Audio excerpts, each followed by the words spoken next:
বিসমিল্লাহির রহমানির রহিম। জীবন এবং মৃত্যু আপনার আমার কোথায় একমাত্র মহান আল্লাহ তাআলা জানেন। মৃত্যু প্রত্যেক জন্য এক চিরন্তন বাস্তব সত্য, যার থেকে কোনোভাবেই বাঁচার কোনো উপায় নাই। ইহলোকের বিদায় লগ্নে কেউ যে বলুক যে উনি একজন বড় ডাক্তার ছিল, উনি একজন সমাজ সেবক ছিল, উনি একজন বড় রাজনৈতিকবিদ ছিল, উনি একজন বড় ব্যবসায়িক ছিল, এমনকি অর্থনৈতিকভাবে সমৃদ্ধশালী ছিল,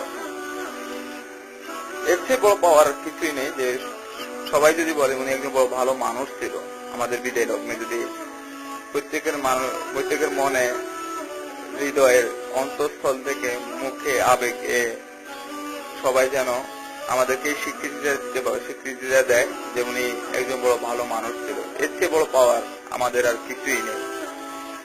ভালো মানুষ হতে গেলে ডাক্তার, ইঞ্জিনিয়ার, অর্থ দিয়ে হওয়া যায় না, অর্থ সম্পদ দিয়ে হওয়া যায় না। ভালো মানুষ হতে হলে আমাদের ব্যক্তিগত, পারিবারিক, সামাজিক, রাষ্ট্রীয় জীবনে মহান আল্লাহ তাআলার দেওয়া বাণী পবিত্র কোরআনে আল্লাহ তাআলা বলেন, জালিকাল কিতাবুল লা রাইবা ফীহি হুদাল লিল মুত্তাকিন, যে এটি একমাত্র কিতাব বিশ্বাসীগণদের জন্য, যেটি মেনে চললে আমরা ইহলোক এবং পরলোকে একজন ভালো মানুষ হয়ে ইহলোকে আমরা ভালো মানুষ হিসেবে নিজেদেরকে প্রতিষ্ঠিত করতে পারবো এবং পরলোকে হয়তো আমরা কল্যাণ অর্জন করতে পারবো এই ভালো মানুষ দ্বারা।